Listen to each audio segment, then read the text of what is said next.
Hey guys, I've been seeing a lot of comments about Netflix and how the company is doing so well because of the coronavirus. How the stock price is up nearly 50% since earlier in March and how subscriber growth is at an all-time high.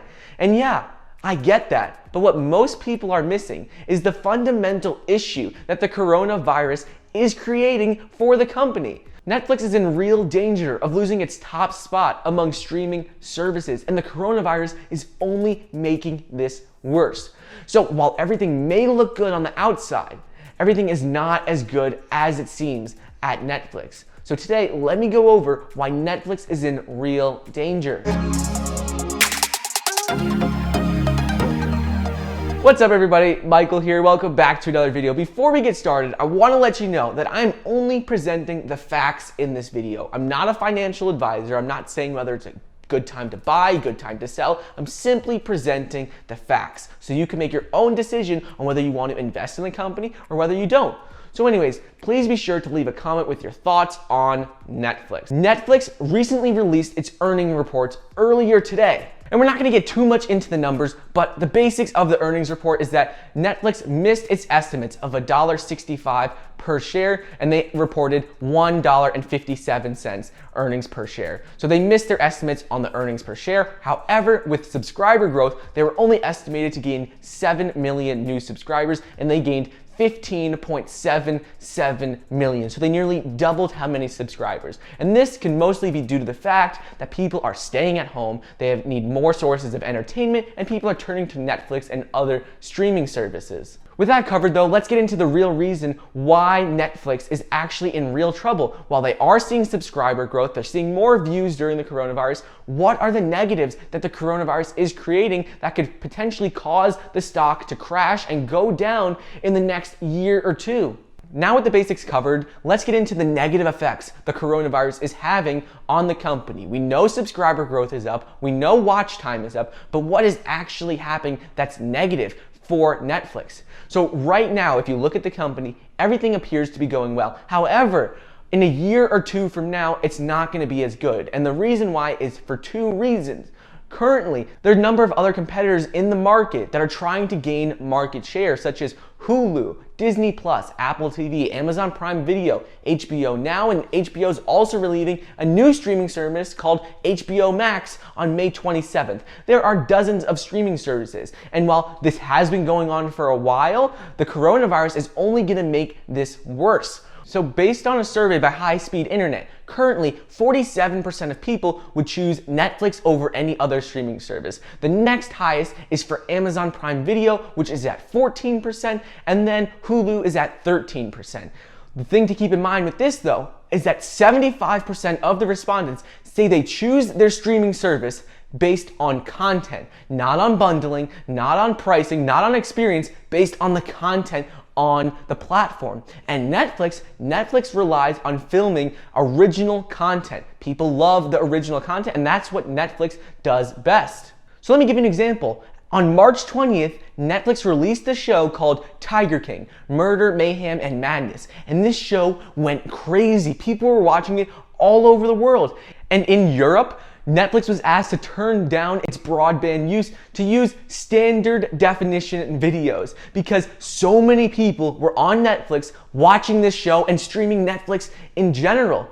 So they had to conserve broadband use for other internet providers, and this is unheard of. So most people, as you can see, love Netflix's original shows. They go to the shows, they binge watch them. This is why Netflix has to continually produce new content. And this is where the coronavirus and everything going on with social distancing and stay-at-home orders comes into place, and this is where it really affects Netflix. And this leads us to the second issue, which is that the virus caused all video production to stop. In Hollywood, all over the world, they could not film any new shows, any new content. And this is what Netflix relies on. So why is this important? Well, other companies like Disney Plus has a library of hundreds of videos and movies where they can post onto their platform. They have all of the Marvel cinematic movies on their platform, as well as The Simpsons. They have all of the Pixar films. Disney Plus has so many films that have been released in movie theaters that they can now put on their platform. Netflix doesn't have this same luxury to just take films they've made for movie theaters and put them on their streaming service. Netflix makes content strictly for Netflix.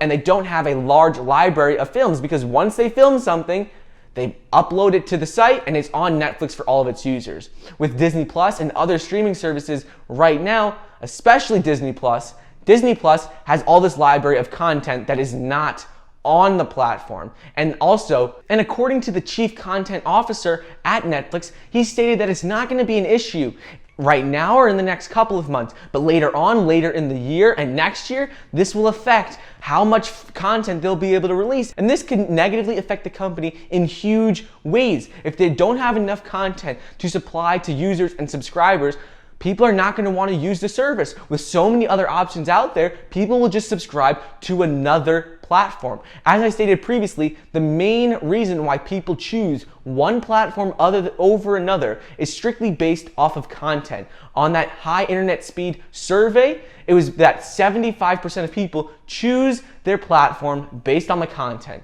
not on the pricing, not on the bundling, not on the experience, based on the content alone. So if Netflix doesn't have this content, when people start binge watching and running out, well, then people are going to move to another platform, and this can really hurt Netflix. In addition to this, you have to remember that Netflix's business model is not made off of running advertisements in the videos. So while people are watching close to 8 hours a day on average, according to a survey of 2,000 Americans, it doesn't mean that Netflix is generating more money. Netflix only generates more money and more revenue if they have more subscribers and they can keep those subscribers. So while the company now does have 183 million subscribers reported earlier today, it's important to keep in mind that if they're not able to consistently produce new content for the platform and consistently update the platform with new movies, TV shows, and original content, people are going to move to other platforms. So with that being said, just keep that in mind if you're looking to invest in Netflix or any other streaming service, because right now it looks that like the companies are doing really well.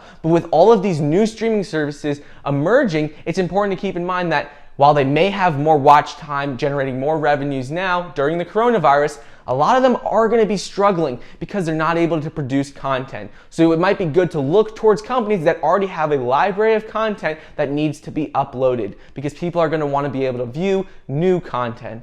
With that being said, make sure to get your 2 free stocks valued up to $1,400 when you sign up for Webull using the link down below, 1 free stock when you download Robinhood.